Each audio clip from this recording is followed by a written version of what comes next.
Perfecto. Si es la primera.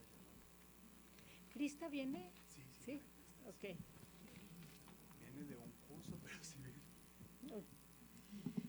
Perfecto.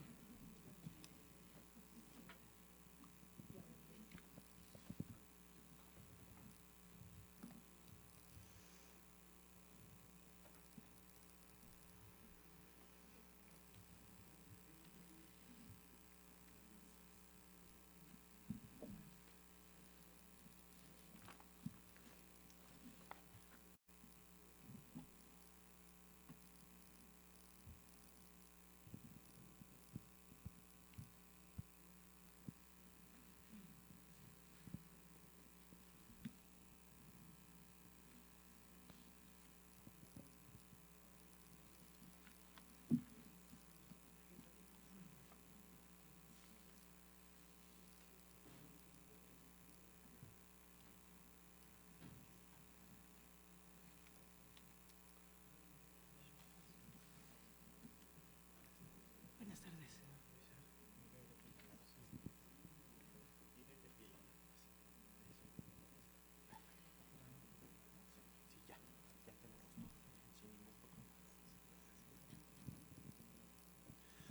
Bueno, estamos a unos minutitos de comenzar, mientras queremos, bueno, pues darle la bienvenida, ¿verdad?, al doctor Juan José Tamayo. Ahorita ya comenzaremos bien, están arreglando los asuntos para comenzar la grabación, pero el doctor ha traído unos pocos libros de su publicación más reciente, que es Cristianismo Radical. Entonces, bueno, pues están en un muy buen precio. El día de hoy se están ofreciendo en 500 pesos. Entonces son pocos. Si alguien quiere, al terminar el conversatorio, con mucho gusto podemos pues facilitárselos. Entonces, pues si gustan, ¿podemos comenzar? Sí, adelante. Sí. O quisiera dar un momentito. ¿O un minutito más? No, yo creo que podríamos empezar. Sí. Ajá. Bueno, pues sean bienvenidas y bienvenidos. Buenas tardes a este espacio de encuentro, reflexión y diálogo que hoy nos convoca como comunidad. Nos reúne un tema particularmente relevante y al mismo tiempo profundamente desafiante, que es el lugar del cristianismo en un mundo contemporáneo donde el contexto está marcado por la polarización, el resurgimiento de los discursos de odio y la instrumentalización de lo religioso con fines excluyentes y autoritarios. En este escenario emergen con fuerza fenómenos que algunos autores han denominado con una suerte de internacional de odio, o incluso expresiones de un cristo-neofascismo, donde símbolos, lenguajes y tradiciones cristianas son utilizados para legitimar prácticas contrarias a la dignidad humana, la diversidad y la justicia social. Frente a ello, la pregunta de fondo es inevitable: ¿qué tipo de cristianismo estamos llamadas y llamados hoy a vivir y a pensar? Para eso, como comunidad de egresadas y egresados del Departamento de Ciencias Religiosas, queremos darles la bienvenida a este conversatorio que va a estar facilitado por Tere Valenzuela, a quien voy a presentar en un momento para que después presente a nuestro invitado de honor y podamos escucharle. María Teresa Valenzuela Gorospe es maestra en Teología y Mundo Contemporáneo, es docente en la Universidad Iberoamericana y participa en grupos de investigación sobre mística, estudios de Thomas Merton, entre otros. Gracias, Tere, por organizar también este conversatorio. Y bueno, pues te cedemos la palabra para que nos presentes al doctor Tamayo, que a quien le damos una cordial bienvenida a la Universidad Iberoamericana con un fuerte aplauso, por favor.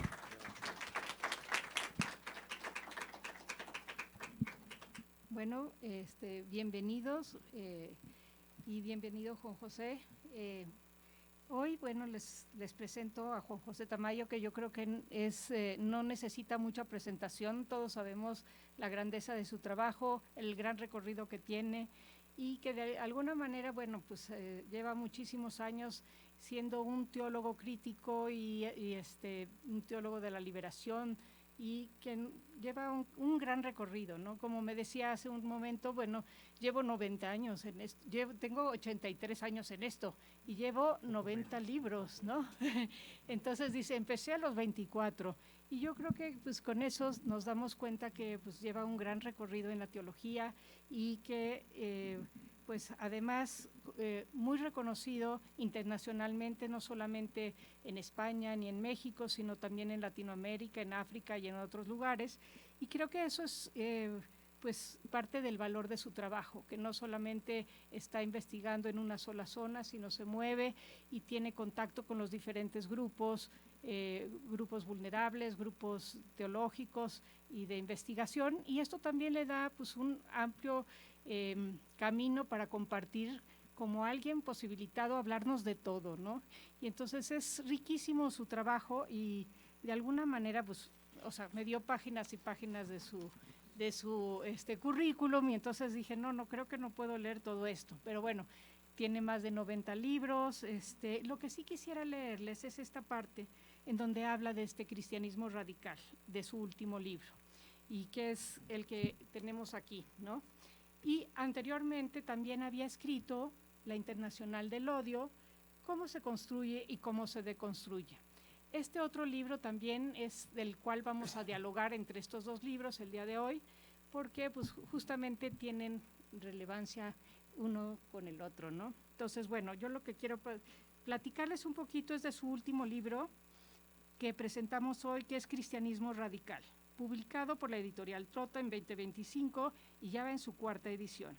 En él ofrece un proyecto de cristianismo liberador para el siglo XXI como respuesta a los grandes problemas y desafíos de nuestro tiempo: la pobreza estructural, el neoliberalismo, el patriarcado, el colonialismo, la depredación de la naturaleza, los fundamentalismos, los discursos de odio, la violencia imperialista, que constituye una transgresión del derecho internacional y los derechos humanos, y están convertido en el mundo en un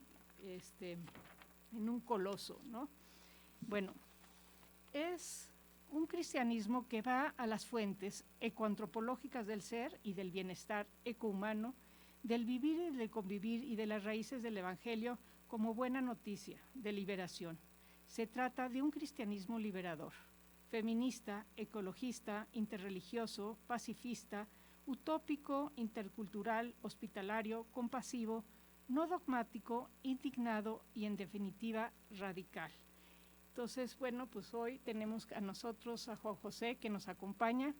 Es un gran amigo siempre, porque es un amigo, porque siempre de su manera más gratuita viene a compartirnos a todos lo que ha hecho y su trabajo, y siempre con esas ganas. Pues bienvenido, Juan José.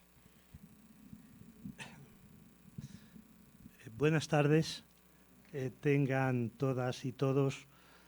De nuevo en la Ibero.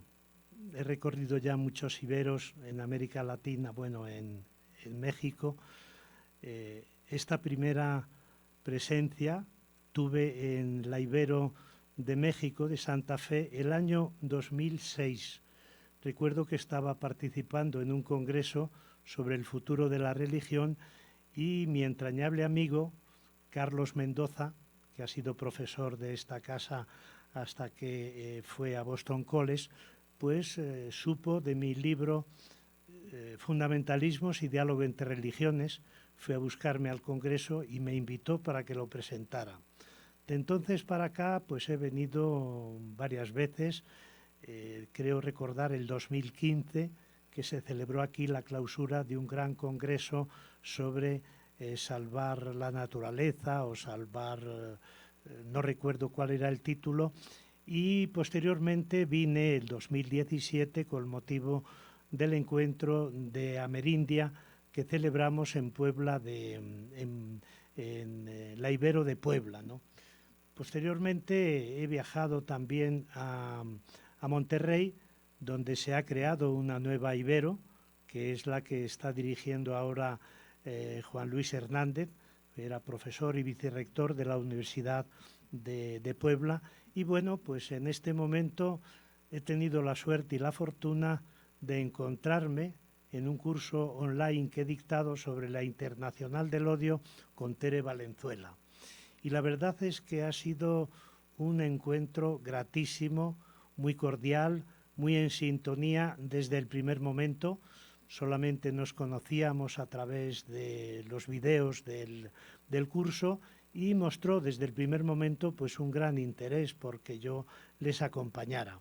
En cuanto le dije que venía a México y estaba aquí en esta ciudad desde el domingo pasado hasta el jueves por la tarde que viajo a Chiapas, pues convinimos este encuentro y este evento que para mí es enormemente gratificante, ¿no? Venir a la Ibero siempre me supone tener las puertas abiertas. Desde 2006, que me las abrió de par en par Carlos Mendoza, hasta esta tarde, que para mí es un motivo de privilegio y de satisfacción, y como decimos en teología, una especie de kairós, que es ese tiempo de gracia, el tiempo oportuno para un encuentro y para un reconocimiento.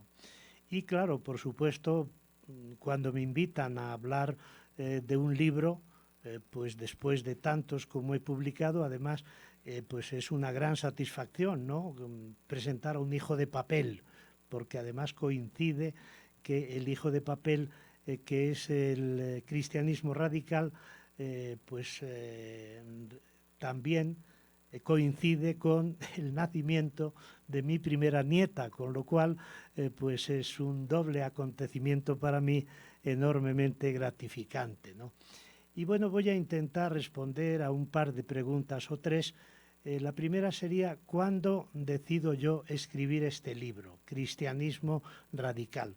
Y la verdad es que no fue idea mía, por tanto no me puedo poner la medalla de que soy el autor de la idea y de la propuesta, sino que fue del director de Trota, hace 2 o 3 años, entonces Alejandro Sierra, que en un almuerzo, después de muchos años de relación, 30 y tantos, de un matrimonio editorial indisoluble, hasta el presente, no creo que ya se disuelva a estas edades, pues me dice, tienes que escribir un libro sobre el cristianismo.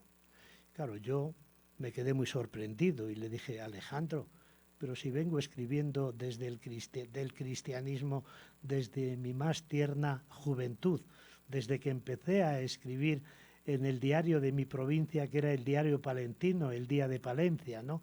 Y me dice, tengo 700, 800 páginas sobre este tema. Y me dijo, no, pero quiero que escribas un libro sobre el cristianismo liberado de interpretaciones mitológicas, de perversiones históricas y poniendo el acento en la dimensión ética del cristianismo originario. Dice, y además quiero que lo abras a otros horizontes desde el punto de vista político, económico, social y cultural, y no quedarte recluido en la esfera cristiana, ¿no? Y la verdad es que me gustó la idea, además me la formuló de una manera muy atractiva y bueno, pues en mi caso le dije que sí y respondí inmediatamente. Y desde ese momento me puse en marcha a trabajar en el libro. Pero claro, una marcha que yo creo que tiene unas características peculiares, ¿no? La primera es que inicié un viaje por el norte de África, por América Latina, por distintos lugares del Estado español, y en ese viaje pues me fui encontrando con comunidades eclesiales de base, con grupos de diálogo interreligioso, con colectivos que trabajan la experiencia mística, sobre todo en el siglo XVI, con los grandes expertos y expertas que hay en España, sobre todo sobre San Juan de la Cruz y sobre Teresa de Jesús. En concreto, el comentario, la nueva edición que hace la catedrática de literatura de los siglos de oro español Lola Josa sobre el cántico espiritual. Y bueno, pues hice ese recorrido y en ese recorrido pues fui manteniendo diferentes encuentros, ¿no? Encuentros pues acá en América Latina con colegas, con teólogos, teólogas, con comunidades indígenas, comunidades afrodescendientes y sobre todo lo que más importancia doy yo para este libro es los encuentros con los movimientos sociales y el compromiso con esos movimientos sociales. Porque enseguida que me puse a pensar en el libro, claro, es un libro que primero lo pensé, después hice un largo recorrido, una larga itinerancia, luego tuve encuentros y convivencias y luego, lógicamente, un libro se escribe pues delante del ordenador con la bibliografía necesaria sobre el tema y redactándolo, claro. No se puede decir que es un libro que yo escribí en itinerancia, aunque en cierta medida sí.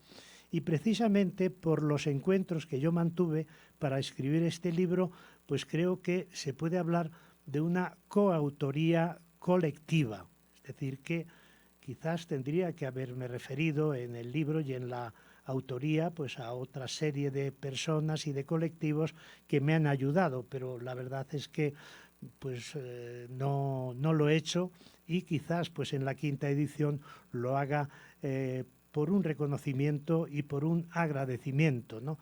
Y en el momento en que yo ya empiezo a redactar este libro, me acuerdo de una frase que pronunció el Papa Francisco al comienzo de su pontificado. Dice: no quiero discursos ni prácticas autorreferenciales. Y en el fondo llevaba toda la razón, porque los teólogos, más que las teólogas quizás, en los grupos institucionales, lo que hacen es discursos y prácticas en torno a la Iglesia y encerrados en el ámbito eclesiástico. Y claro, yo eso no lo quise hacer, ¿no? Incluso el propio Francisco, yo creo que me dio la clave, no solamente por la afirmación de que no quiero discursos y prácticas autorreferenciales, sino porque él mismo predicó con el ejemplo, ¿no? Fíjense que el Papa Francisco hizo 80, 90 viajes y la mayoría de ellos fueron al sur global y a ámbitos y lugares de marginación y de exclusión social, ¿no? Yo recuerdo en uno de los viajes que hizo acá a México, yo no sé si fue el 2015, yo estaba en Chiapas en ese momento, en un congreso sobre la Laudato Si, que además casi pierdo el avión porque él estaba en Tuxtla Gutiérrez en una concentración con comunidades indígenas y tuvimos un parón impresionante en la carretera. Bueno, pues yo creo que esa es la clave, ¿no? En ese viaje recuerdo que le acompañó don Raúl Vera, claro, mi amigo Raúl Vera, y le acompañó e incluso pues visitaron juntos una cárcel, ¿no? Y bueno, pues quiero decirles que esa fue una de las más importantes inspiraciones de este libro, ¿no? Y claro, ¿por qué yo escribo el libro? Sería la segunda pregunta, ¿no? Y ahí es donde voy a establecer una estrecha relación del libro Cristianismo Radical con la Internacional del Odio. Yo me atrevería a decir que 5 años después de publicar la Internacional del Odio, que Tere tiene la última edición de finales de noviembre con un nuevo prólogo, que es la 4ª edición, pues dije, creo que la orientación que debo dar a este libro es de respuesta a la Internacional del Odio, ¿no? Y efectivamente, yo creo que esa respuesta la tenemos que dar cada día a la vista de cómo los movimientos integristas y fundamentalistas cristianos cada vez tienen más peso, más influencia y más presencia en la sociedad, ¿no?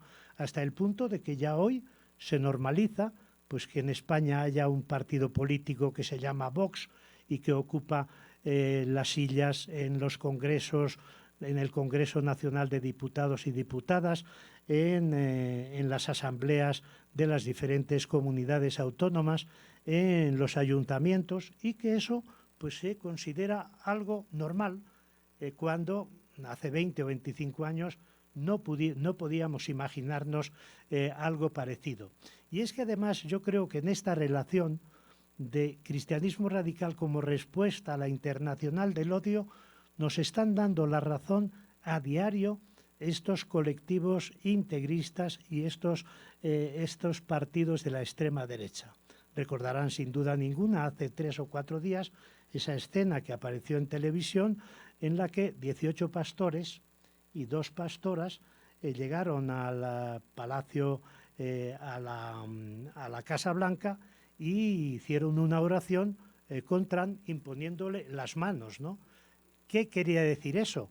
Pues que el colectivo de pastores y pastoras evangélicos fundamentalistas estaban legitimando la intervención militar de Trump en Irán y además estaban rezando para que esa intervención tuviera éxito. Claro, realmente yo digo, pero qué suerte estoy teniendo, tristemente, con los acontecimientos que cada vez me van dando más la razón para actuar de esa manera. Y precisamente por eso, pues yo creo que fue un acierto que la editorial pusiera en la portada de la Internacional del Odio esta foto dándose las manos y sonriendo Bolsonaro y Trump durante el primer mandato de este último, ¿no? Y bueno, pues ahí es donde yo voy a crear una palabra que afortunadamente en España al menos ha entrado ya en el lenguaje político, que es Cristo neofascismo. Fíjense que el origen de esta palabra surge de manera espontánea en una ciudad de Brasil que se llama Curitiba, que es la capital del estado de Paraná. 2019, agosto, me invitan a dar un curso sobre teologías del sur, el giro descolonizador, dentro de ciencias de las religiones en un posgrado. Y dando la clase, pues un alumno pide la palabra y dice: profesor, quiero hablar, ¿puedo? Digo, claro, usted tiene la misma libertad de expresión que yo tengo la libertad de cátedra, ¿no? Yo creo que era sacerdote y me dice, de una manera espontánea, y yo no había en ningún momento pensado que me dijera eso, dice: profesor, en la Iglesia nos prohíben hablar de política y Bolsonaro está constantemente haciendo teología.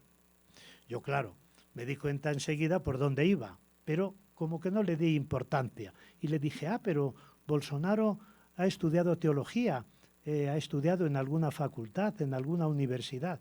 Dice, no, profesor, pero se pasa el día hablando de Dios, citando la Biblia y reuniéndose con los pastores evangélicos de las mega iglesias y pidiéndoles que le impongan las manos para hacer un buen gobierno.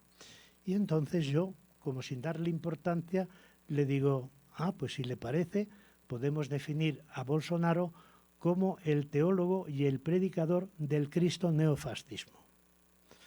La primera vez que seguramente escuchaban esta palabra, escuchaba el alumnado, ¿no?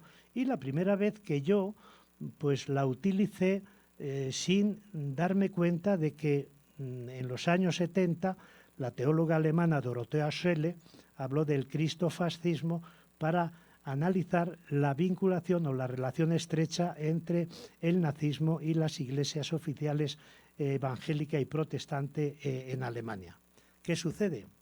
Cuando digo que Bolsonaro, le podemos llamar, prorrumpe toda la clase en un aplauso prolongado y entusiasta, y claro, yo dije, ya está, terminé el curso, visité varios países de América Latina y ciertamente en esa época pues estaba floreciendo el Cristo neofascismo, ¿no? Me acuerdo que el año 2016 o 17 fracasaron el plebiscito para los acuerdos de paz en Colombia, precisamente por eso, porque estos grupos de integristas y fundamentalistas católicos y protestantes, pues se inventaron de que en los acuerdos pues se defendía el aborto, se apoyaba el matrimonio igualitario, etcétera, etcétera. Totalmente falso, ¿no? O, por ejemplo, por esas fechas se celebraban elecciones en Costa Rica y en la primera vuelta salió aquel cantante y predicador evangélico que consiguió el 17 o el 18%. Lo que pasa es que luego el centro, la derecha y los progresistas pues consiguieron hacer alianza y bueno, no permitieron que este hombre le pudiera gobernar. Y luego, ese mismo año, recordarán sin duda ninguna el golpe de Estado en Bolivia contra Evo Morales, ¿no? Con aquella mujer que entronizó la Biblia, apoyada por los militares, cuando tomó posesión en el Palacio Presidencial de Bolivia. Y a partir de ese momento, pues yo fui elaborando una teoría sobre este tema, ¿no? Y lo primero que hice fue definir qué es el Cristo neofascismo. Y la definición es muy sencilla, ¿no? La alianza y la convergencia entre la extrema derecha política, social y cultural y los movimientos cristianos fundamentalistas dentro del mundo evangélico e integristas dentro del mundo católico y dando como resultado pues este fenómeno que yo pues creé con esa palabra que es un neologismo, ¿no? Que en un primer momento quise poner como título de este libro El Cristo neofascismo. Pero claro, nos dimos cuenta enseguida de que era lo más anticomercial, ¿no? Porque claro, el que ve en una librería, en un escaparate, el Cristo neofascismo, dice, pero ¿de qué se trata, no? No hay referentes semánticos para esa palabra, ¿no? Y entonces es cuando en el entorno familiar y en el entorno de la propia editorial pensamos en este título, La Internacional del libro. Y antes, el primer título que yo propuse fue La extrema derecha de Dios. Claro, lógicamente la editorial aplaudía hasta con las orejas, porque decía, este es un título comercial, no va más, ¿no? Pero claro, ¿cuál fue el problema? Que yo lo consulto, como consulto todos estos temas en el entorno familiar, que está muy en sintonía con mi planteamiento teológico y político, y me dicen, de ninguna manera, ¿cómo vas a colocar a Dios en la extrema derecha, ¿no? Y luego, hablándolo con colegas, teólogas españoles, españolas, pues me dijeron que no, que consideraban que era una irreverencia para el Dios de Jesús de Nazaret, que es el Dios liberador de los pobres, de las personas más vulnerables, de los colectivos más empobrecidos y de los pueblos oprimidos, ¿no? Y es cuando pusimos el título de La Internacional del Odio. Y claro, precisamente uno de los objetivos fundamentales del libro Cristianismo Radical es precisamente el de dar respuesta a la Internacional del Odio, ¿no? Y por eso uno de estos objetivos es liberar al cristianismo del secuestro al que está siendo sometido por el Cristo neofascismo, ¿no? Porque en realidad el Cristo neofascismo es una nueva modalidad del teísmo político, ¿eh? Y al mismo tiempo es también pues una modalidad de los fundamentalismos religiosos y políticos, ¿no? De alguna manera yo creo que esa es otra de las definiciones o aproximaciones descriptivas del Cristo neofascismo, ¿no? Es una modalidad del teísmo político que ya saben en qué consiste, ¿no? El teísmo político es la construcción de las teocracias, en las que Dios aparece como el legitimador del poder político, económico y militar. Y claro, yo me daba cuenta en ese momento de que la imagen que al menos en España está generalizada sobre el cristianismo, la idea que los medios de comunicación transmiten sobre cristianismo es precisamente la que ofrecen estos grupos de la extrema derecha política y de los integristas y fundamentalistas cristianos, ¿no? Y claro, ellos dicen, nosotros protegemos los valores auténticos y primigenios del cristianismo verdadero. Y claro, yo empiezo a estudiar sus programas, sus propuestas y sus prácticas políticas y religiosas y digo, pero vamos a ver, si están en las antípodas, y voy haciendo un breve recorrido por los valores originarios del cristianismo, de Jesús de Nazaret y de la primera iglesia, ¿no? Y me doy cuenta de que el amor, por ejemplo, que es el principio fundamental de la vivencia de todo cristiano y cristiano evangélico, pues resulta que el amor es cuestionado por estos grupos de la extrema derecha y la propuesta es el odio. El odio contra el feminismo, acusando a las mujeres feministas de feminazis. El odio contra quienes defendemos o quienes criticamos el cambio climático provocado por la mano humana. El odio contra el matrimonio igualitario. El odio, y así sucesivamente, el odio contra la educación afectivo-sexual de los niños y de las niñas en las escuelas. El odio ante las personas y los colectivos migrantes. Y claro, resulta que el principio del amor es sustituido por este principio del odio. Pero es que además, en el problema del odio, yo creo que estos colectivos disfrutan odiando y se afirman y se identifican de manera diferente con otros colectivos precisamente a través de la práctica del odio. Günther Anders, un filósofo pacifista alemán que vivió durante todo el siglo XX, publicó un libro que yo leí y utilicé para escribir La Internacional del Odio, publicó un libro titulado La obsolescencia del odio. Y él dice, en el caso de los odiadores, han sustituido el principio de la filosofía moderna de Descartes, recuerdan, pienso, luego existo, por odio, luego existo. Es decir, odio y elimino a todas las personas que están en contra de mis ideas o que son diferentes y, por tanto, yo me quedo como el único sheriff de la historia. Y es verdad que ese odio se extiende no solamente a los militantes de esas organizaciones o a las personas creyentes de esa tendencia ultraconservadora, sino que se difunde en la sociedad. Y de esa manera, pues yo creo que se genera un clima de que el cristianismo en realidad tiene como objetivo odiar a todo aquello que puede ser diferente, ¿no? Incluso la satisfacción que se siente y el placer que se siente cuando una persona odia a otra. Y es así. Psicológicamente yo lo pude experimentar.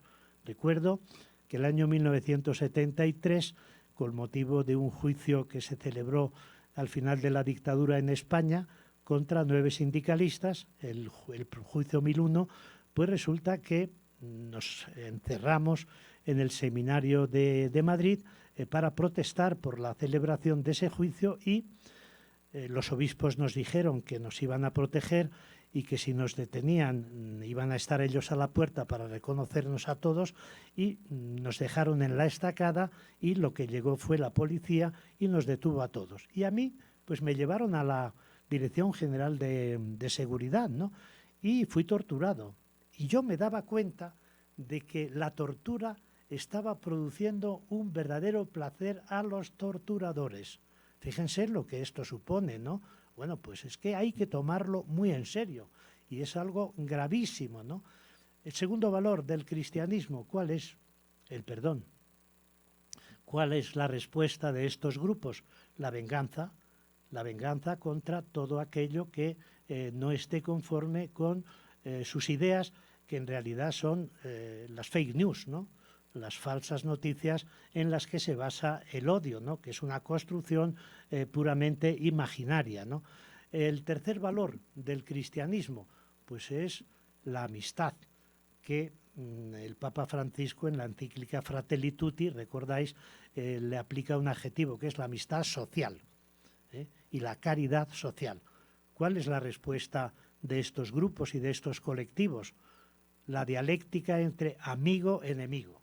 Es decir, el otro, la otra, quienes piensan de distinta manera, quienes no tienen mi misma cultura, son adversarias y enemigos a los que batir. Y por tanto, pues dicen los españoles primero y los inmigrantes, si no se adaptan al estilo de vida de los españoles, digo porque es el país donde yo vivo, pues lo que tienen que hacer es marcharse, ¿no?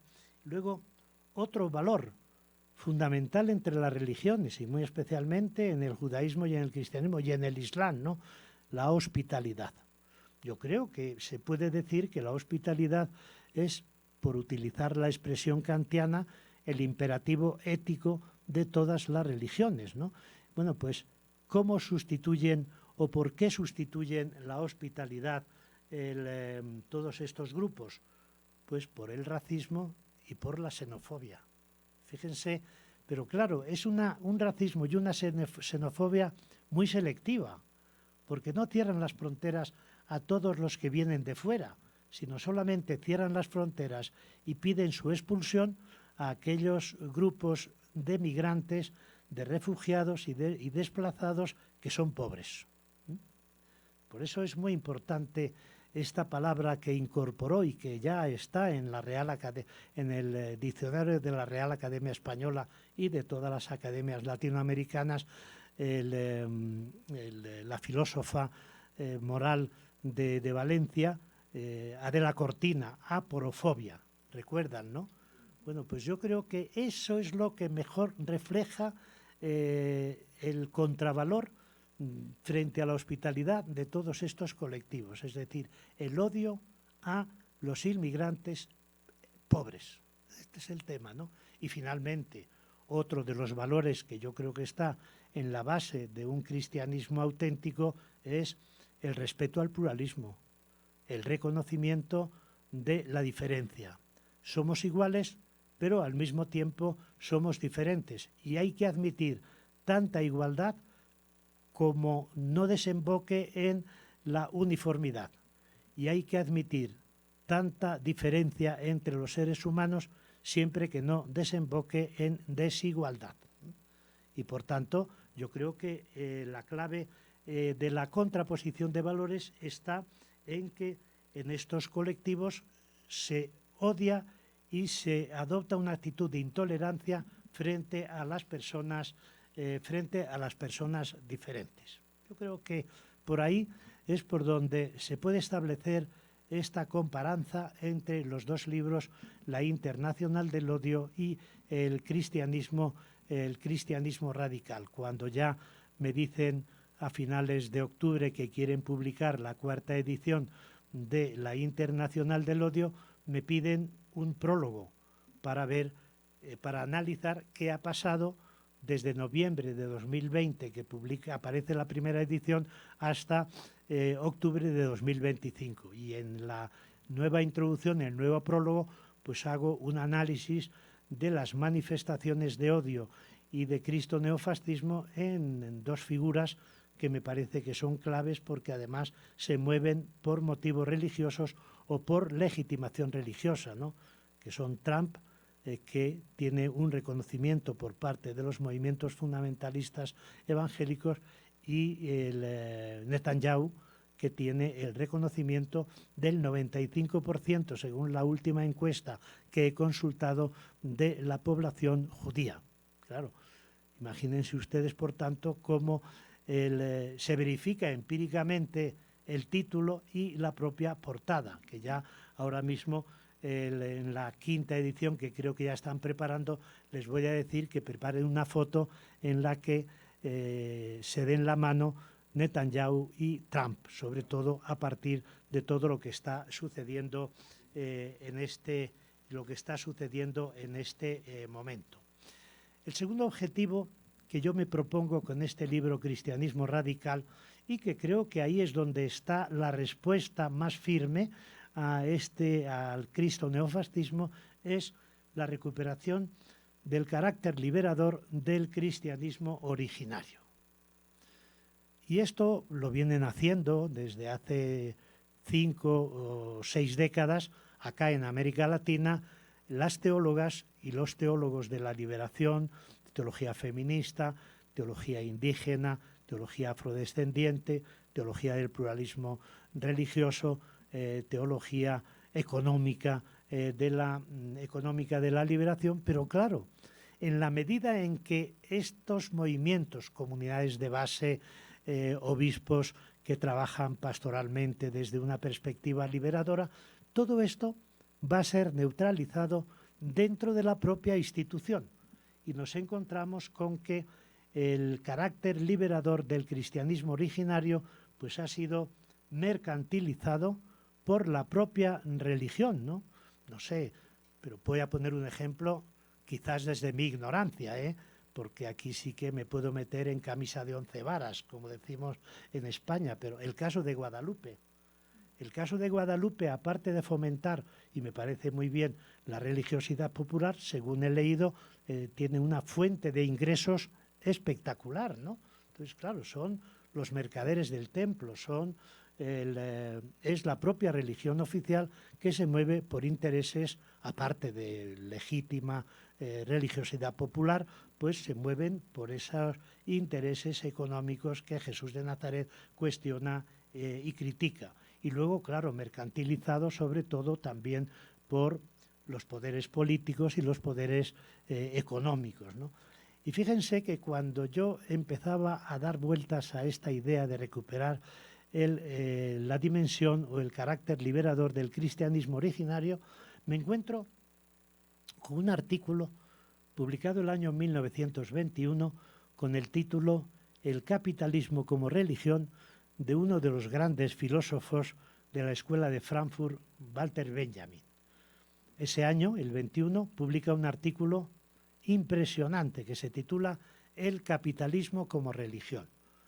Y resulta que leo ese libro y digo, confirmado empíricamente lo que yo quiero con este libro. Y fíjense lo que dice Walter Benjamin en ese artículo, que son 5 o 6 páginas. Ahora, recientemente he comprado un libro de comentario a esas 5 o 6 páginas por 12 o 14 autores y grandes especialistas en el tema de ciencias de las religiones y en la teoría política y económica capitalista. Pues fíjese lo que dice Walter Benjamin. El capitalismo es un fenómeno esencialmente religioso. Es una pura religión de culto, un culto culpabilizador y endeudante. Y dice a continuación, en tiempos de la Reforma, el cristianismo no favoreció la aparición del capitalismo, sino que se transformó en él. Y así es. Y lo hemos vivido pues, en la Iglesia Católica prácticamente hasta finales del siglo XIX, con el cambio de orientación muy moderada de la encíclica del Papa León XIII, Rerum Novarum. Pero aún así todo, esa encíclica sigue defendiendo que la propiedad privada es de derecho natural. Es decir, que yo no sé si, salvo en el caso del Papa Francisco, con ese pensamiento, con esa doctrina social revolucionaria desde el punto de vista económico, político, social y ecológico, pero los papas tampoco han sido tan duros y tan críticos con el capitalismo, ¿no? O con una condena, como hizo el Papa Juan Pablo II, genérica, tanto del capitalismo como del socialismo, sin establecer especiales diferenciaciones, ¿no? O matices, ¿no? Y claro, yo creo que el propio Walter Benjamin va mucho más allá que Max Weber cuando escribe aquel libro La ética protestante y el espíritu del capitalismo. Pero de alguna manera yo creo que la idea es convergente, es decir, que el capitalismo se convierte en una religión. Por ejemplo, en Europa, bueno, y acá en América Latina, desde España y Portugal primero, pues todas las guerras de conquista y las guerras de religiones de finales del siglo XV hasta el siglo XVIII, todas tenían como objetivo salvar el capitalismo. Se dice que son guerras de religiones, pero realmente son guerras económicas. Y eso que en España pues se nos llena la boca pues presumiendo de que la modernidad fue una etapa de consenso, de pluralismo religioso. Todo lo contrario, la modernidad en Europa se construyó a base de guerras y de conquistas, en el caso concreto de la conquista de América, pues a través de la apropiación de las riquezas de sus verdaderos dueños, ¿no? Y cuántas veces he oído yo en las reuniones con las comunidades indígenas aquella frase, ¿no? Profesor, nos dejaron la Biblia y se llevaron el oro. Clarísimo, ese es el ejemplo más claro de que el capitalismo se convierte en una verdadera religión. Y no solamente eso, sino, como dice Gustavo Gutiérrez, la apropiación del oro era la condición necesaria para que estos pueblos y comunidades indígenas se salvaran. O sea, el oro como medio para la salvación. Es terrible, ¿no?, lo que hemos vivido y lo que hemos formulado y lo que hemos reflexionado. Por eso, cuando yo reflexiono sobre estos temas, me asusto y digo, ¿pero es posible o no me estaré yo equivocando? Pero parece que no. Y por otra parte, el libro también lo que pretende es recuperar la ética radical de Jesús de Nazaret. Una ética radical que ha sido neutralizada por los funcionarios de Dios y los mercaderes del templo. Una ética radical que yo resumiría de una manera pues muy telegráfica en estos principios, ¿no? El primero, la conciencia que Jesús de Nazaret tiene de que no es un héroe, sino que es un antihéroe, de que es una persona que no es, que es una persona que no va a la conquista, sino que es una persona dependiente de los propios grupos, de los propios discípulos, dependiente de su padre y de su madre Dios, y sobre todo que es una persona frágil, que es una persona que no tiene ninguna conciencia de éxito, ¿no? Y el final de la vida de Jesús de Nazaret es un final de fracaso, ¿no?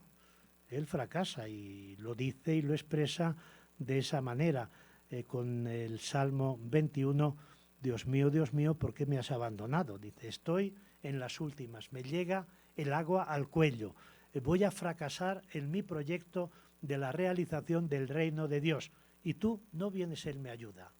Y ahí es donde el Evangelio de Marcos en realidad termina con la muerte de Jesús, que es una muerte como resultado de un fracaso.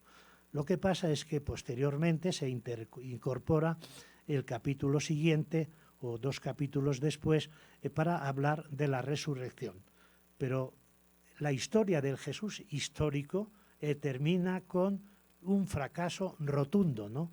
Luego, claro, toda la parte de la resurrección es una experiencia, cuidado, experiencia de las mujeres, que son las que, como testigas de la resurrección, son la primera piedra de la nueva iglesia que va a surgir, ¿no?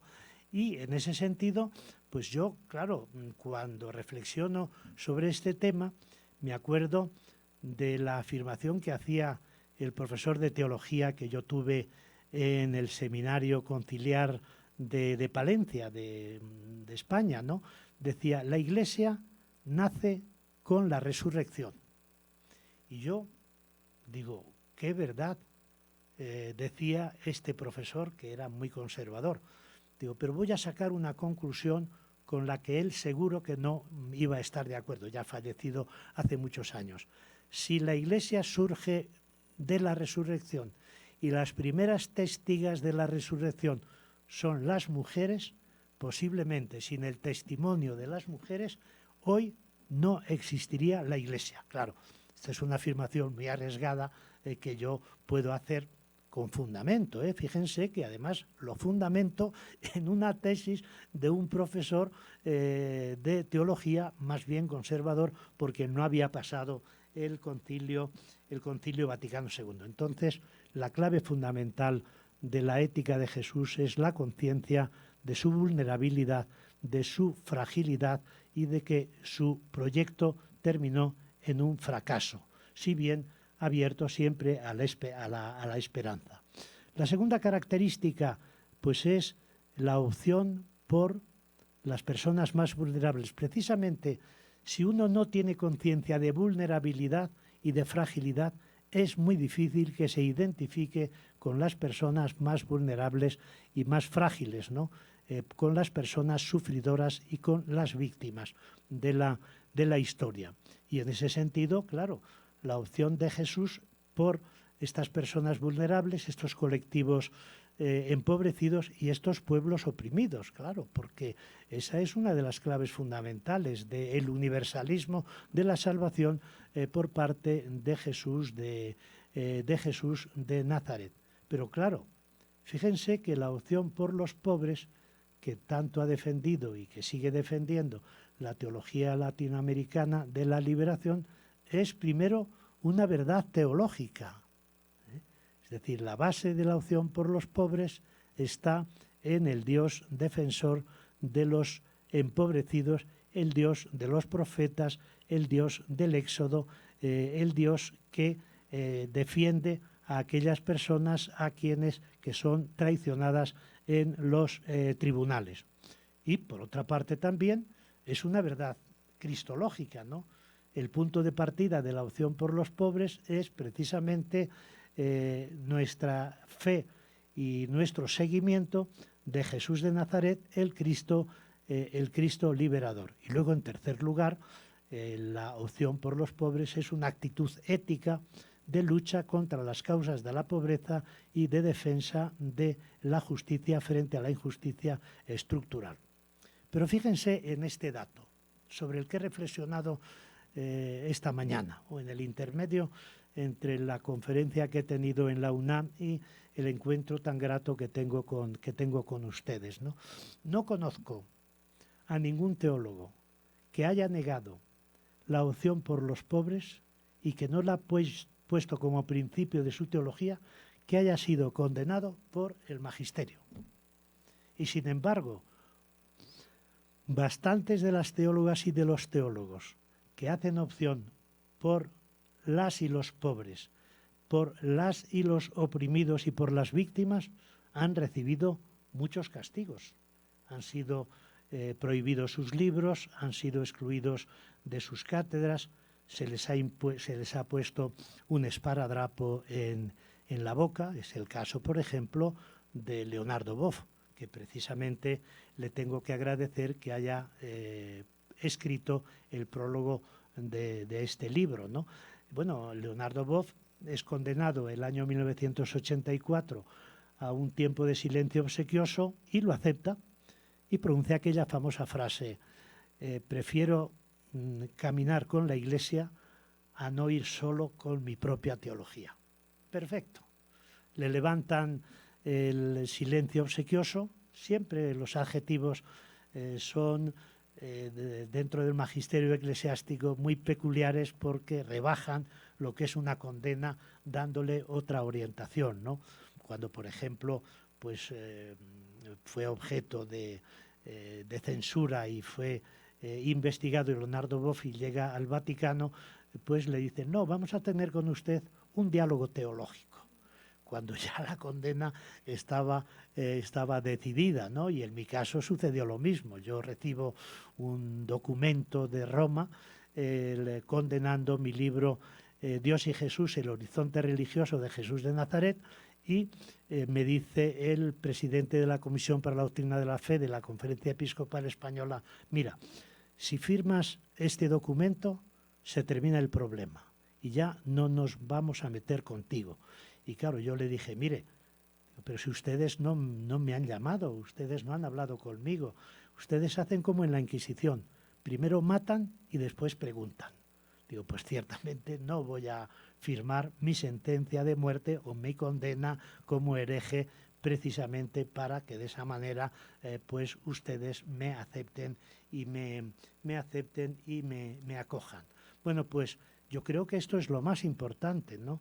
Convertir la opción por los pobres y por las pobres, que esta es una idea que incorporó el año 1987 un artículo extraordinario, la teóloga brasileña Ivone Guevara, ¿no? opción por los pobres como opción por las mujeres pobres. En un artículo fascinante de la revista Concilium que a mí me impresionó sobremanera. Tercera clave. El cristianismo surge como un movimiento en los márgenes de la sociedad y en los márgenes de la religión oficial del judaísmo. Segundo, surge como un movimiento igualitario entre hombres y mujeres, con el protagonismo de las mujeres al mismo nivel que el protagonismo de los varones. Tercera característica, surge como un movimiento antiimperial, es decir, frente al imperio, el reino de Dios, como dice muy acertada y agudamente Pedro Casaldáliga, el obispo español que vivió en Brasil, en el Mato Grosso, 52 años, ¿no? Dice, frente al imperio, el reino de Dios. Por tanto, efectivamente, el proyecto de Jesús de realizar el reino de Dios es un proyecto claramente antiimperial. Y cuarto, un movimiento anticlerical, donde el clericalismo, donde los responsables y los que se dedican a trabajar el mundo de lo sagrado no tienen ningún tipo de presencia, ¿no? Pero claro, este movimiento en los márgenes, igualitario, antiimperial y anticlerical, muy poco tiempo después, ni siquiera hay que esperar al edicto de Milán, sino que ya mucho antes, cuando se conforma la Iglesia como con la estructura obispos, presbíteros y diáconos, ya ahí se produce no solamente una jerarquización, sino también una sacralización del ministerio, ¿no? Y por tanto, pues lo que va a imponerse es una estructura jerárquico-piramidal, patriarcal y clerical. ¿Y qué me encuentro cuando me doy cuenta de esa contraposición? Pues estaba leyendo un libro del año 1902 de un teólogo modernista llamado Alfred Loisy, que se titula L'Église et l'Évangile, la Iglesia y el Evangelio. Y en una de sus afirmaciones dice, Jesús anunció el reino y lo que vino fue la Iglesia. Y yo digo, ¡qué fracaso! Y yo creo que, claro, esa es la contraposición. Y finalmente, pues tenemos que en la ética de Jesús de Nazaret se encuentra la comensalía, la mesa común, en la que el lugar preferencial lo tienen las personas que no han podido satisfacer sus necesidades básicas en la sociedad. Y la comensalía o la mesa en común es posiblemente una práctica de lo más revolucionario que se puede dar dentro del cristianismo y que todavía tristemente no se ha recuperado. ¿Por qué? Porque la mesa compartida es el momento en el que desaparecen las diferencias de rango, las diferencias de honor, las diferencias económicas, las diferencias de poder o de jerarquía, etcétera, etcétera. Yo creo que me estoy pasando de tiempo y me da un poco de miedo que me califiquen como nosotros hacíamos cuando yo era estudiante. Dividíamos a los profesores en 4 tipos, ¿no? Hay profesores que dicen todo lo que saben. Hay profesores que dicen más de lo que saben. Hay profesores que dicen menos de lo que saben y hay profesores que no saben lo que dicen. Como yo no quiero incurrir en esta 4ª categoría, que sería para mí humillante después de tantas visitas a esta universidad que tan generosamente me ha tratado, pues no sé si ya he consumido el tiempo y debería terminarlo. Pero no quiero terminar sin una conclusión. ¿Qué propuesta hago yo del cristianismo para el siglo XXI con las dificultades que tiene llevarlo a la práctica, ya que hay esa resistencia por parte de los sectores integristas y hay esa oposición en buena medida en la práctica por parte de la institución eclesiástica. Pues yo propongo que sea un cristianismo en policromía, que sea capaz de compaginar una serie de colores y que hagamos un cuadro o un tapiz con estos 6 colores. El blanco de la paz, el verde de la ecología y de la esperanza, el morado del feminismo, el rojo del trabajo por la justicia, el arco iris de los colectivos LGTBIQ y el amarillo de los pueblos y de las espiritualidades indígenas, que es el color del maíz. Yo creo que si realmente queremos que el cristianismo sea históricamente significativo ante los grandes desafíos que nos está ofreciendo esta nueva era, yo creo que debemos practicar este cristianismo. Y ojalá que cuando vuelva en esta misma sala encuentre una especie de cartel, una especie de cuadro en policromía con esos 6 colores, que yo creo que es la mejor expresión de que algo de influencia positiva ha tenido mi paso el día 17 de marzo a las 5 hasta las 7 de la tarde. Muchas gracias.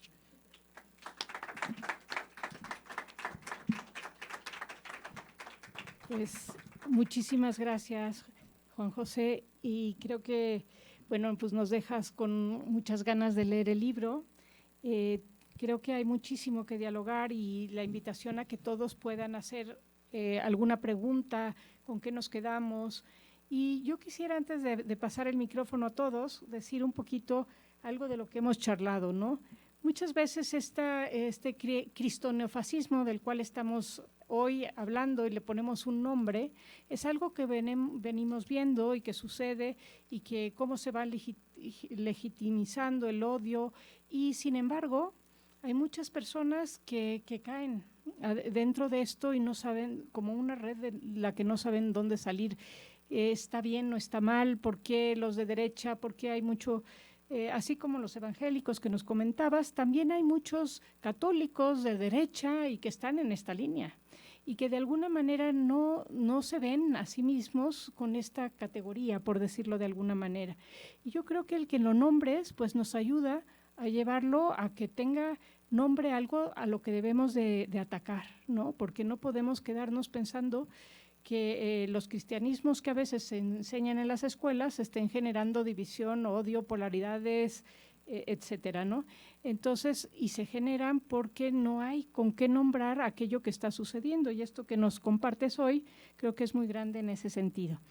Y otra cosa que quisiera decir, que me gustó platicar contigo, es también esto radical, ¿no? Que justamente no es la radicalidad de lo fundamental, sino de las raíces de donde surge ese cristianismo, como bien nos los mencionaste y que nos invitas a leer en el libro. Pero bueno, que es importante. Y también veíamos cómo el odio se va no solo internacionalizando, sino también interiorizando. Y se interioriza y además ciega a las personas que caen en ese odio. Y al interiorizarse, pues se quedan las personas asumiendo que es lo correcto, ¿no? Y esto pues desvela esa realidad y ayuda a quitar esos velos acerca de una realidad que no puede dividir, ¿no? Que como diría Tomás Merto, pues es una teología moral o teología del diablo, que le llama él, a toda teología que separa, que divide y que polariza, ¿no? Entonces, de alguna manera es utilizada de esta manera la teología, y pues te agradecemos mucho porque nos abres a ver todo esto, y que desde aquí podríamos seguir conversando muchas cosas, pero quiero cederle la palabra si alguien tiene alguna pregunta, duda. ¿Qué nos quedamos? Sí, me permiten una interrupción al diálogo que no ha empezado, intentando explicar la palabra radical. Tuvo una resistencia total cuando yo comuniqué en el entorno familiar y amical el título del libro y este adjetivo radical. Y me decían, pero eso es muy peligroso, porque va a haber mucha gente que al confundir radical con extremismo no le va a interesar el libro y va a atacar el propio título. Y por otra parte, claro, como está muy interiorizado en la semántica de radical en este sentido peyorativo, pues sospechamos, me decían, que el libro no va a tener mucho recorrido. Y yo les contestaba, digo, efectivamente, la palabra radical implica en el lenguaje ordinario un error semántico. Radical, confundiéndolo con extremista, fundamentalista, incluso defensa de la violencia. Pero claro, yo no defino la palabra radical de esa manera, sino que ya desde el principio digo que radical es ir a las fuentes del ser, a las fuentes del vivir, del convivir, del bien vivir y sobre todo ir a la raíz, como etimológicamente significa la palabra, a la raíz de las bienaventuranzas, a la raíz del Evangelio, ¿no? Por tanto, yo como lo voy a explicar, quien se quede en el título y considere que conforme a esa mentalidad del imaginario social, de esa identificación falsa, pues es su problema, ¿no? Y digo, en segundo lugar, claro, ¿por qué rechazamos la palabra radical? Porque digo, tenemos una cierta tendencia pues a esa especie de consenso en el que renunciamos a buena parte de nuestras convicciones, a un discurso como acomodaticio, de estos un discurso débil, pero claro, yo eso no lo puedo aceptar, porque aceptar eso supondría pues dar por buena esa frase que se atribuye a Groucho Marx, recuerdan, ¿no? Cuando decía, estos son mis principios, si no están de acuerdo, tengo otros. Por tanto, la radicalidad se entiende de esa manera, de no hacer un compadreo y dice, estoy totalmente de acuerdo contigo, pero ¿por qué voy a estar de acuerdo si abiertamente sabes que no lo estoy? Bueno, por eso digo que quienes han salvado realmente al cristianismo a lo largo de esta historia bimilenaria han sido las personas que han practicado las bienaventuranzas en toda su radicalidad. Y por eso o el cristianismo es radical o deja de ser cristianismo. ¿Quiénes han salvado al cristianismo de tantas crisis y de tantas situaciones dramáticas que han tenido?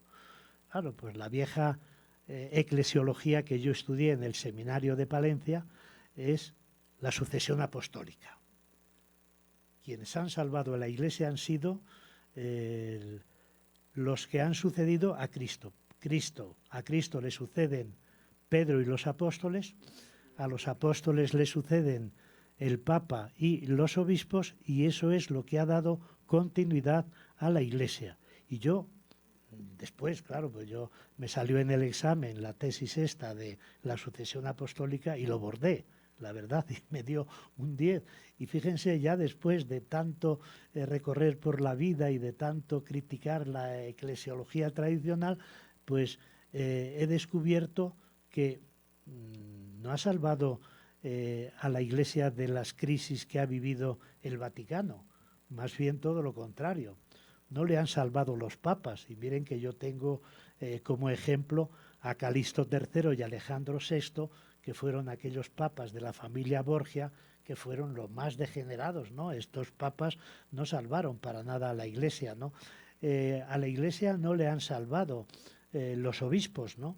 Que han sido con mucha frecuencia y durante muchos siglos señores feudales, ¿no? Que se han convertido pues en personas que han tenido a su servicio a una servidumbre del resto de los cristianos y de las cristianas, ¿no? Por tanto, ¿quiénes han salvado a la Iglesia, al cristianismo de tantas y tantas crisis?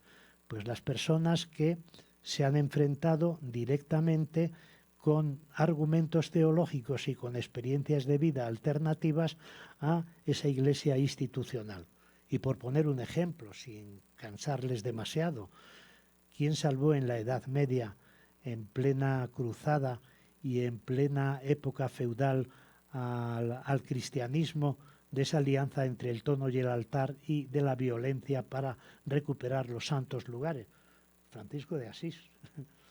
Francisco de Asís, que es precisamente el loco, ¿no?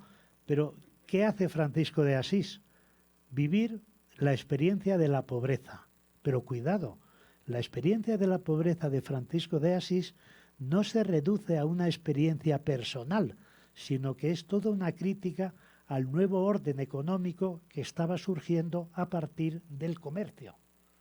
El padre de Francisco de Asís y los padres de otra serie de reformadores eran comerciantes, ¿no? Y con esa actitud de pobreza, Francisco de Asís estaba desnudando a la Iglesia, que estaba aliada con el poder económico, y estaba también desnudando el nuevo sistema económico. Segundo, radicalidad de Francisco de Asís en relación con la defensa de la paz. Él se incorpora, por ejemplo, a la Quinta Cruzada, parece que 1219, y no va a la cruzada como cruzado armado para luchar contra los musulmanes y para conseguir la recuperación de Jerusalén. No va como San Bernardo de Claraval, que hace unos discursos de elogio, de matar al enemigo y conseguir la salvación, o dejarse matar y conseguir la entrada directa en el reino de los cielos. No, él va a esa cruzada para convencer a los cristianos cruzados de que renuncien a la violencia. Y cuando ya no puede, en el campo de Damieta, en Egipto, pide una entrevista con el sultán. Él dice, quiero entrevistarme con el sultán. Fíjense lo complicado que era eso, porque los asesores del sultán le dijeron, muy bien, concede la entrevista y le cortamos la cabeza, ¿no?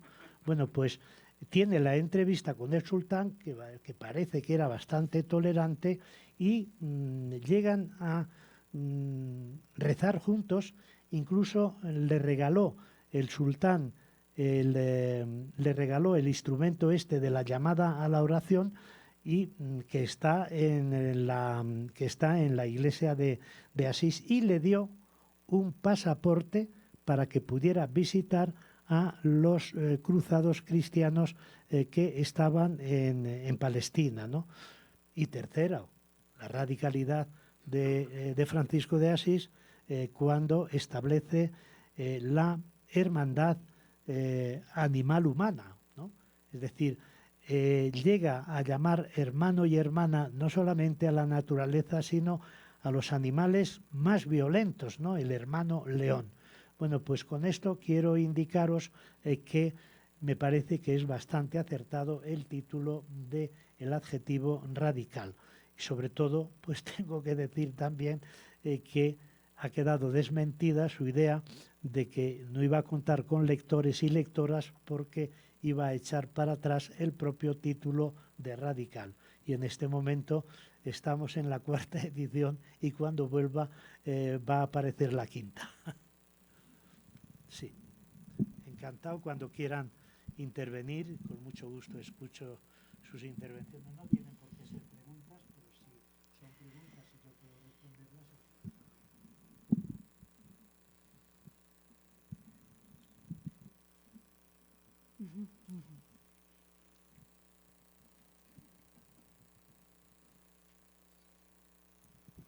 Bueno, hola, buenas tardes. Os presentáis primero. Sí, soy Débora. Débora. Soy Débora, no soy teóloga, soy historiadora. Y bueno, me parece muy interesante todo su planteamiento. Y en este último que decía de quién ha sido quien sostiene a la Iglesia y ha sostenido a la Iglesia, pues yo creo que en realidad han sido las mujeres. Porque si bien usted es justo, hablaba como en un principio tuvieron un papel importante. Y si bien en la 3ª generación se les regresa al ámbito privado, pierden esa voz pública para poder justamente pertenecer a este imperialismo romano del cual también habla, pues desde el ámbito privado siguen evangelizando.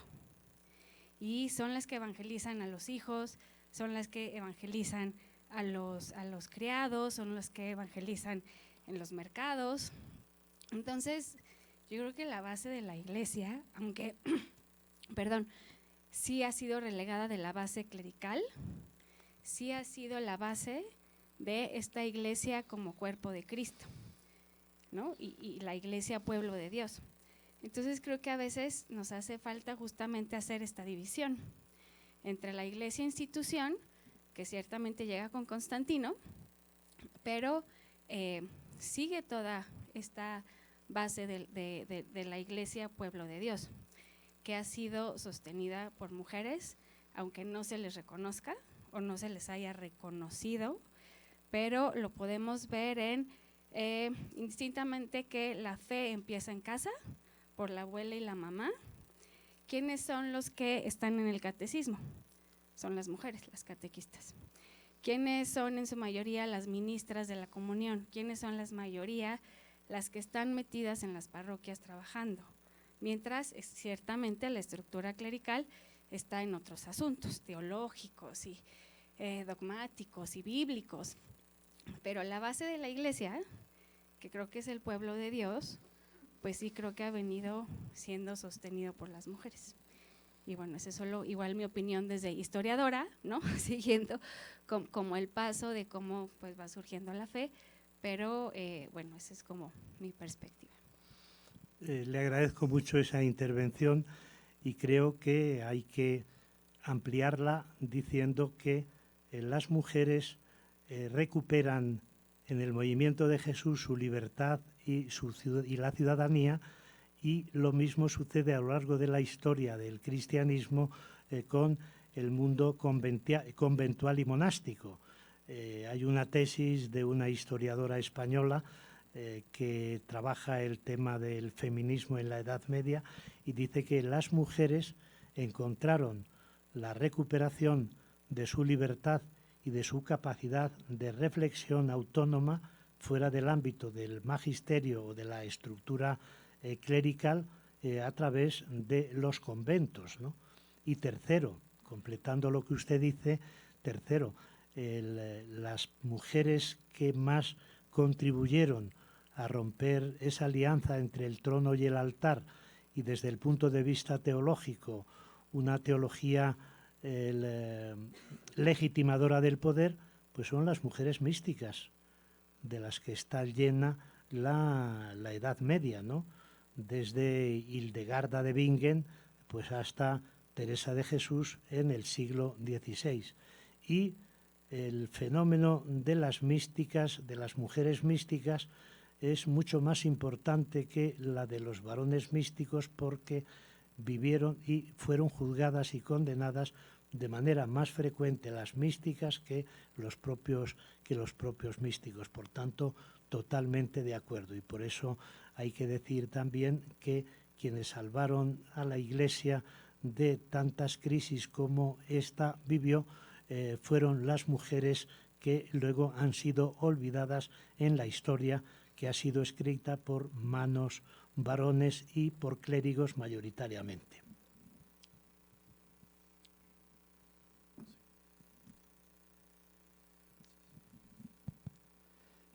Yo quiero preguntarle sobre el asunto del capitalismo, esta crítica que usted hace, que poner a los pobres desde luego en la mira, pero ¿cómo ve el futuro en cuanto al capitalismo? Ya ve que han habido muchas críticas sobre el tema, pero no se percibe en esta etapa hacia dónde vamos, ¿no? ¿Cómo se van a acomodar las cosas? ¿Qué opina usted? Pues que es más difícil pronosticar el fin del capitalismo que el fin del mundo. Y en ese sentido, yo creo que hay una serie de fenómenos que vienen a reforzar todavía más la legitimación del capitalismo. Es decir, el capitalismo tiene esa capacidad de metamorfosis. Y se hablaba hace 20 o 30 años del capitalismo de rostro humano. Eso es lo peor que se puede hacer del capitalismo, considerar que tiene rostro humano. Y donde mejor yo creo que está reflejada esa idea de la falta de rostro humano y de la dureza y de la insolidaridad del capitalismo, pues está en esa expresión que ahora se utiliza mucho del necrocapitalismo. Es decir, el capitalismo siempre lleva a la muerte, a la destrucción de la naturaleza y a la muerte de los sectores más vulnerables y empobrecidos de la sociedad. Es decir, que yo creo que hay que evitar ese engaño de pensar que determinadas formas más benévolas de capitalismo pueden contribuir a la mejora de la igualdad y de la equidad entre todos los seres humanos. Yo, por supuesto, no soy un economista y a mí me parece que eso es un error, ¿no? No estudiar economía, que los teólogos no estudiemos y las teólogas economía, ¿no? Porque a mí me parece que hay muchos problemas teológicos que se resuelven desde una economía alternativa, ¿no? Lo mismo que hay muchos problemas económicos que se resuelven desde una perspectiva teológica o desde una perspectiva religiosa. Por tanto, a mí me parece que la ética del cristianismo tiene que ser una ética claramente anticapitalista porque, como digo, la mejor expresión del resultado del capitalismo es el mejor resultado del capitalismo es la muerte que genera. Y a mí me parece que uno de los que más críticas y más acertadas ha hecho sobre el neoliberalismo es el Papa Francisco. El Papa Francisco yo creo que ha pasado por la izquierda no solo a la socialdemocracia, sino incluso a esa izquierda comunista tradicional, ¿no? Y lo hizo ya desde el principio en la encíclica La alegría del Evangelio. Y en esa encíclica pronuncia, me parece que es exhortación apostólica, pero yo soy un analfabeto en la diferenciación entre determinados documentos del Papa. No niego su autoridad, pero no distingo entre una encíclica y una exhortación apostólica. Bueno, pues en la exhortación apostólica, la alegría del Evangelio pronuncia 4 noes que tenían que haber hecho temblar al modelo económico liberal. Dice, no a una economía exclusión que mata, no a la nueva idolatría del dinero. A mí me gusta decir que el pecado de idolatría de los judíos, de los hebreos, fue adorar al becerro de oro. Bueno, pues yo creo que el modelo de idolatría actual es adorar al oro del becerro. Y esta idea la he descubierto, no de esa manera, en este no a la nueva idolatría del dinero. No a un dinero que gobierna en lugar de servir. No a la inequidad que genera violencia. Creo que esta crítica es de las más severas que se han podido hacer desde la doctrina social de la Iglesia. Porque, claro, los papas anteriores, Pablo VI, Juan Pablo II, Benedicto XVI, no sé, pero condenaron el capitalismo. ¿Y por qué lo condenan? Por sus consecuencias, por sus resultados. El Papa Francisco dice, no, yo condeno el capitalismo por su propia naturaleza y por su propia esencia, ¿no? Y eso yo creo que es un paso adelante extraordinario. Y por eso creo que luego, sin darle esta connotación de crítica del capitalismo, pero estas ideas las va a desarrollar en la encíclica Laudato Si, el respeto, el reconocimiento de la casa común y Fratelli Tutti. Y de alguna manera, aunque no es tan político ni tan crítico económicamente, la última encíclica del Papa León XIV, Dilexi Te, que el Papa anterior ya había publicado otra que era Dilexi Nos, ¿no?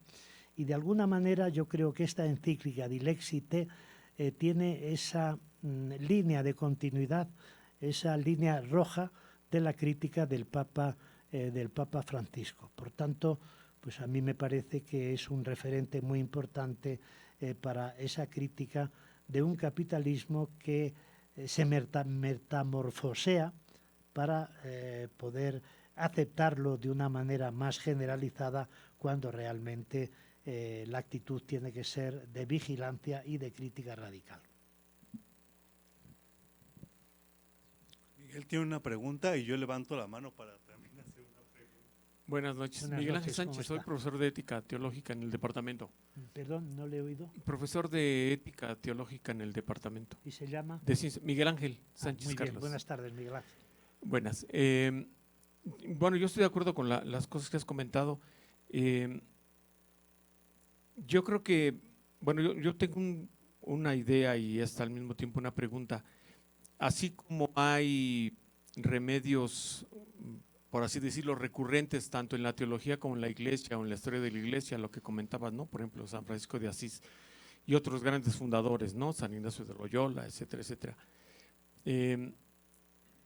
Yo tengo la impresión de que el legado más importante del Papa Francisco ha sido justamente esto de la sinodalidad.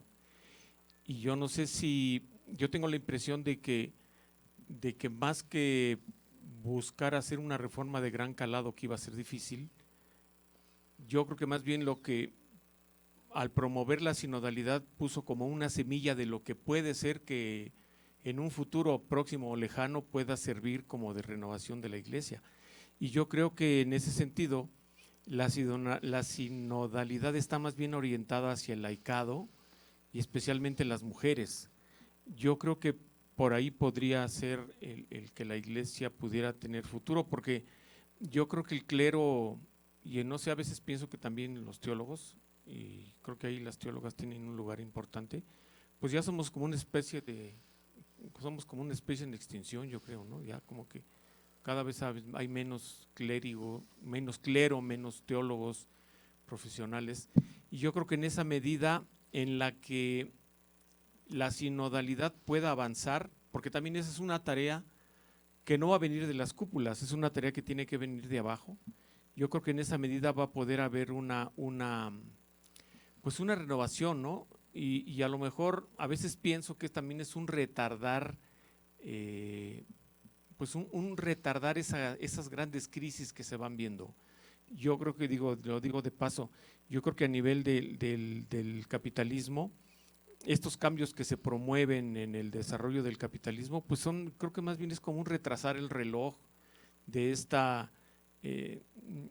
este colapso del mundo, ¿no? Yo creo que mientras sigamos con este sistema depredador, el futuro pues puede ser que se vaya alargando, pero va a llegar un momento en que ya no va a haber lugar, ¿no? para este sistema.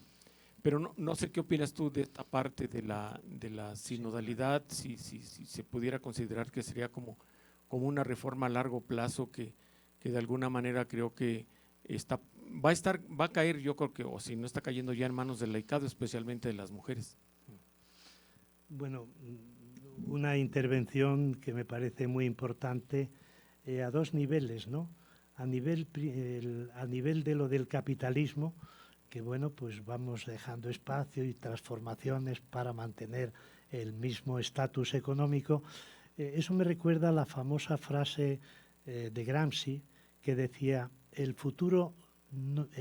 pasado no acaba de morir, el futuro no acaba de nacer, y en ese intermedio surgen los monstruos. Yo creo que es verdad que en esa especie de diletantismo de que, bueno, pues consideramos que hay mejores condiciones de vida, que el capitalismo pues tiene unas prácticas pues más solidarias, pues resulta que están llegando los monstruos de estos partidos de la extrema derecha que no solamente legitiman el capitalismo, sino que se oponen a la democracia, porque la democracia es un obstáculo precisamente para mantener ese modelo económico, ¿no? Y en relación con la sinodalidad, pues yo diría que me parece una maravillosa idea, pero que hasta ahora no he visto que se haya llevado a la práctica, y me temo que no se va a llevar a la práctica fácilmente. ¿Por qué? Porque, claro, la idea es excelente, es decir, la sinodalidad es el modo de organizar y de convivir en la Iglesia. Pero claro, se sigue manteniendo el poder absoluto en el Papa, en los obispos, en los sacerdotes. Y esa sinodalidad no está proponiendo mecanismos de participación de las personas seglares, que son mayoría, claro, ahí sí que es mayoría total y absoluta, y las mujeres, como tú muy bien has dicho. Entonces, sí, me parece muy bien la sinodalidad, pero yo creo que en los documentos sobre la sinodalidad no se muestran esos mecanismos y esas formas de participación que de alguna manera reflejen que la sinodalidad tiene que traducirse en democracia. Claro, porque una sinodalidad sin democracia, ¿en qué queda? Pues en el resultado de estos dos sínodos, han sido dos, ¿verdad? Dos sínodos sobre la sinodalidad, pues el poder no está repartido, las responsabilidades no están distribuidas y, por tanto, pues me parece que no es fácil llevar a cabo esa teoría de la sinodalidad, y sobre todo por eso, porque se dice desde el principio, cuidado, no confundamos, la democracia es la forma de participación de los ciudadanos en la vida política, pero la sinodalidad no se tiene que confundir con democracia. Ahí hay un déficit, no sé. A mí me parece que esa afirmación es muy discutible, porque ¿en qué queda la sinodalidad? Pues en un revoque de fachada, en unos cambios aparentes, que ciertamente en el último sínodo de la sinodalidad creo recordar que intervinieron ya 55 mujeres con voz y voto, y había no sé cuántos seglares, ¿no? Pero claro, el 75% de los miembros del sínodo eran obispos y eran sacerdotes, ¿no? Entonces, claro, ahí hay un desequilibrio ya a la hora de tomar las decisiones y a la hora de votar unos textos, ¿no? Por eso yo creo que sí, que hay que ponerla en práctica y no mantenerla solo en teoría en un determinado documento, ¿no? Y mientras no se ponga en práctica la sinodalidad, se puede producir una rebelión de los seglares y especialmente de las mujeres, ¿no? Aquí en América Latina hay movimientos feministas muy fuertes de mujeres cristianas, y en Europa también. Ahora hemos celebrado el 8 de marzo con participación numerosísima de mujeres cristianas feministas que forman parte de un movimiento que se llama la Revuelta de las Mujeres en la Iglesia, hasta que la igualdad se convierta en costumbre, ¿no?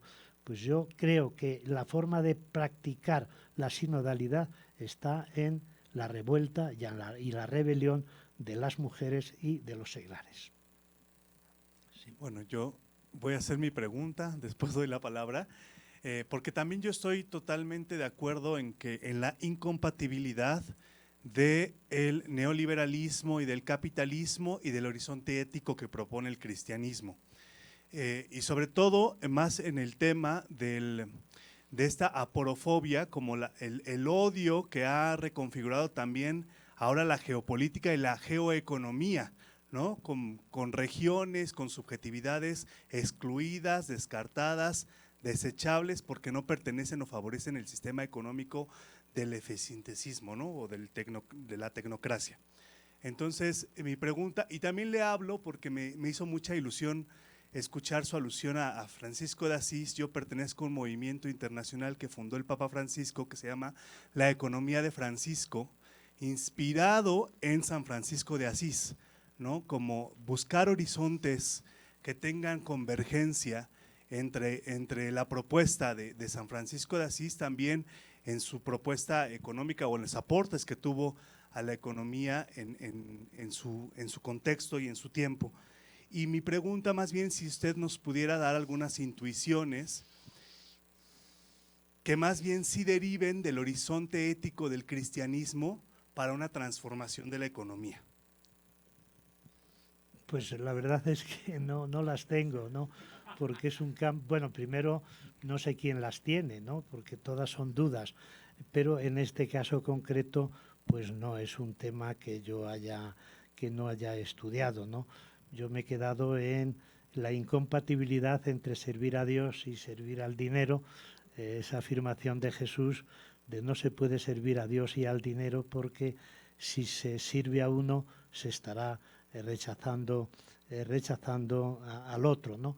Pero por dar un apunte más interno dentro de la Iglesia, yo creo que la economía en la Iglesia Católica tendría que ser el referente fundamental para economías alternativas, economías igualitarias, y que no exista este fenómeno tan escandaloso que hay en la Iglesia Católica entre iglesias ricas e iglesias pobres. Y a las iglesias pobres se les ayuda desde las iglesias ricas a través de las limosnas. Eso me parece que es la mayor contradicción. Por eso es muy importante recuperar la idea que ya formuló el propio Juan XXIII de la iglesia de los pobres. Pero no la iglesia de los pobres que se deja ayudar por la iglesia de los ricos, sino la iglesia de los pobres es como la nota característica y fundamental de la iglesia que se inspira en el seguimiento de Jesús de Nazaret.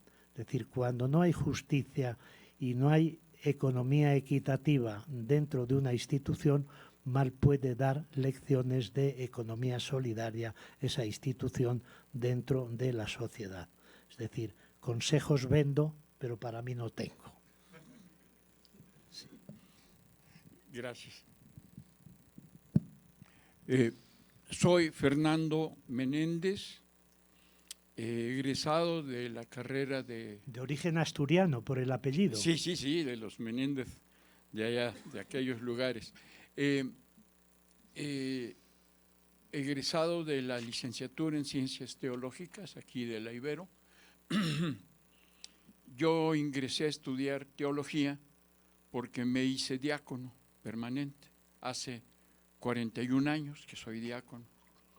Y yo me sentía desnudo. O sea, sí, tomé un curso que yo dije, esto es como un catecismo grande, pero yo necesito algo más, ¿no? Yo provengo del área de administración, provengo de negocios, y después de estar con una licenciatura y maestría en negocios, ingresé a estudiar teología. Lo que aquí me di cuenta, lo que aquí aprendí fue algo que me cambió a mí, me transformó. Mi tesis de teología aquí en la universidad pues fue sobre un texto del comercio, moral de negocios, de 1764, y trabajé sobre ese tema, lo publicó Porrúa.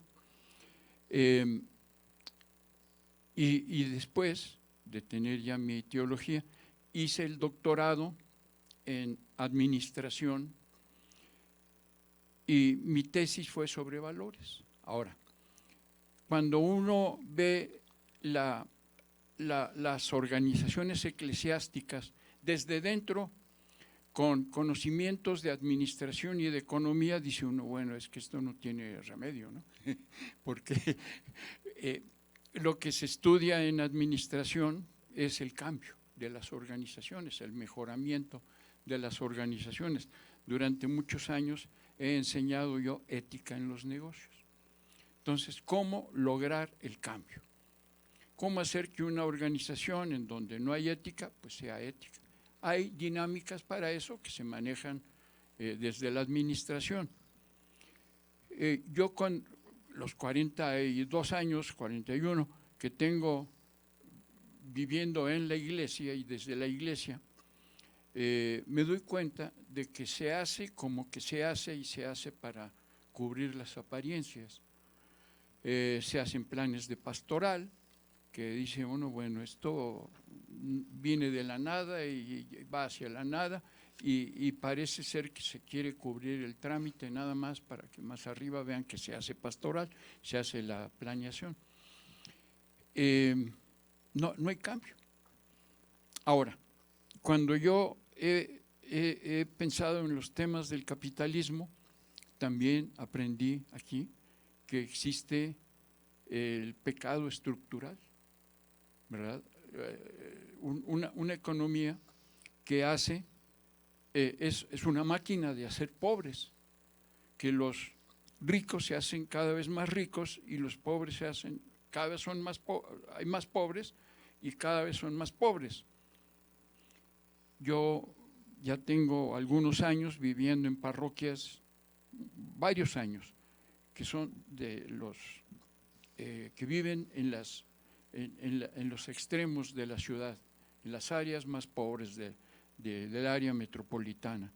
Y ahí pues me doy cuenta de las carencias que tienen y cómo se vive. Una de las conclusiones a las que yo he llegado es que la antropología filosófica y la antropología teológica nos dan una respuesta para entender el problema del capitalismo y una pista de salida. Cuando uno resuelve, y eso es lo que yo enseño aquí, ya tengo 30 años de dar clases aquí en la Ibero, actualmente estoy dando espiritualidades contemporáneas a muchachos que provienen de todas las carreras, y yo les insisto en esta parte de la antropología, ¿qué es el hombre?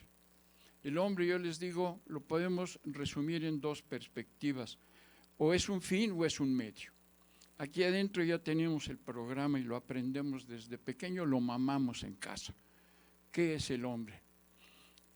Cuando uno llega a convencerse que el hombre es un medio, pues ya, eso es difícil transformar esa mentalidad, esa conversión a pensar que el hombre es un fin en sí mismo.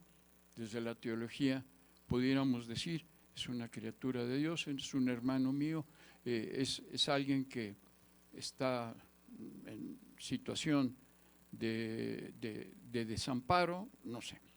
¿Qué puedo hacer? Entonces, ¿en dónde para mí está la clave para verle el final o un cambio al capitalismo? Vendría a ser que se lograra esa perspectiva, ese cambio, pero resulta que lo que está inherente al hombre es el egoísmo. Alguna vez leí que decían que hasta la Madre Teresa de Calcuta la movía el egoísmo. Cuando ella hacía todo lo que hacía por los pobres allá en la India, lo que quería era alcanzar un cielo más alto y estar más cerca de Dios. Entonces dice uno, pues sí, ¿no? Todos buscamos algo, ¿verdad? Pero cuando lo que nos domina es el deseo del dinero, el culto a Mamón, el dios dinero para los arameos, ¿verdad? Plutós para los griegos. Lo que movió a Hernán Cortés cuando vino y se presentó ante Moctezuma y le explicaba a Moctezuma, le decía, tengo una gran enfermedad aquí en mi corazón, que con lo único que se cura es con oro. Se llevó todo el oro que tenía en Moctezuma. Bueno, llegó a ser el hombre más rico en el mundo en su época. Y se murió y no se llevó nada. Entonces, para mí la solución está en lograr que nuestros jóvenes estudiantes entiendan que el hombre es un fin y no es un medio. ¿Qué piensas, don Juan José? Pues ha dicho usted lo mismo que dijo Kant, ¿no? Que se actúa de tal manera que consideres a los demás como fines en sí mismos y no como medios en sí, ¿no? Y esa yo creo que es la gran revolución antropológica de Jesús de Nazaret, ¿no? Que pone por delante la libertad y la salvación del ser humano por encima de la salvación de las instituciones, ¿no? Sea el templo o sea cualquier otra institución religiosa. Por tanto, yo creo que la antropología cristiana defiende la dignidad del ser humano, pero la dignidad del ser humano como hermano y como hermana, y no como persona individual aislada del resto. Por tanto, yo creo que sí, que es el imperativo categórico de Kant, ¿no? Actúa de tal manera que consideres a los demás como fines en sí mismos y no como medios, ¿no? Y de alguna manera yo creo que en nuestras relaciones sociales pues tenemos esa tendencia, ¿no?, a considerar al otro, a la otra, como un medio para conseguir nuestros propios fines. Y eso es lo que yo creo que no es ético, ni ético humano, ni ético cristiano.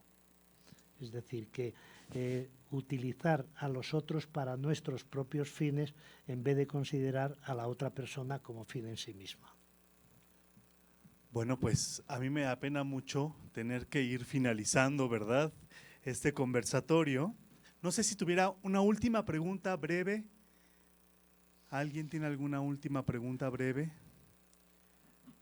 ¿No?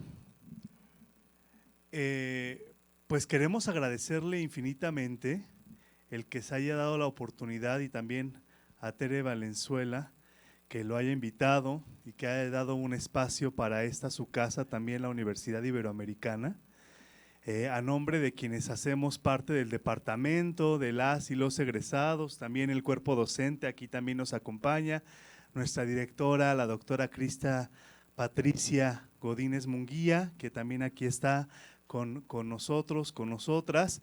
Queremos agradecerle infinitamente el que nos haya compartido un poco del fruto de muchos años de reflexión que se ven reflejados también en este libro, Cristianismo Radical, y en la Internacional del Odio. Yo creo que fueron temas sumamente contemporáneos, necesarios, y que es nuestro desafío de cómo la teología tiene vigencia en la medida en la que responda a los escenarios complejos a los que nos estamos enfrentando. Entonces, pues a nombre de quienes estamos aquí el día de hoy, le queremos otorgar, y de la Universidad Iberoamericana Ciudad de México, el presente reconocimiento al doctor Juan José Tamayo por haber impartido el conversatorio El Cristianismo Liberador Radical como respuesta a la Internacional del Odio o Cristo Neofascista, dado el 17 de marzo de 2026, a 10 años de esa a 20 años de esa primera visita que tuvo a la universidad.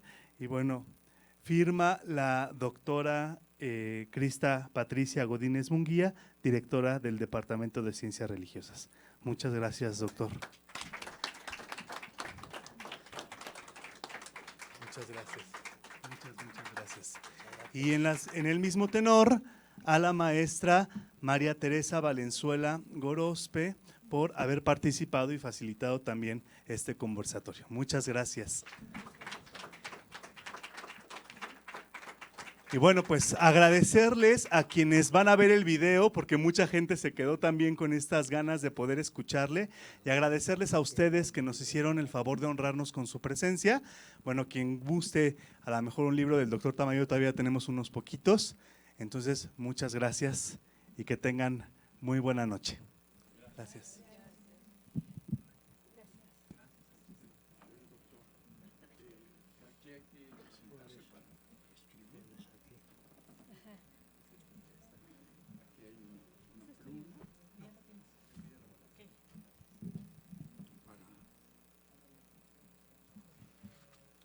Fernando José, el padre, Fernando José Zapata. Para el padre. Fernando José Zapata.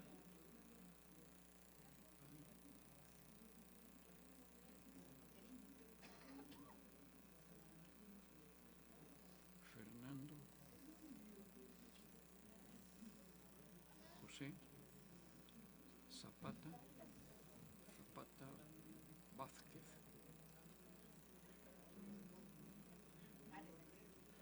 Él mostró mucho interés en la grabación y en la plática. Él es amiguísimo del obispo de Saltillo, pero uña y mugre. Sí. Qué bien. Son amiguísimos. Muy bien. Y este es para, no, es el libro. Ese es para usted. Sí, este es para Fernando José Menéndez Los dos somos Fernando José.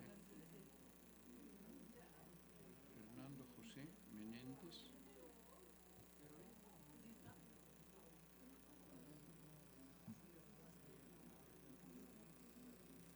Y le puedes poner diácono. Estoy orgulloso de mi diaconía.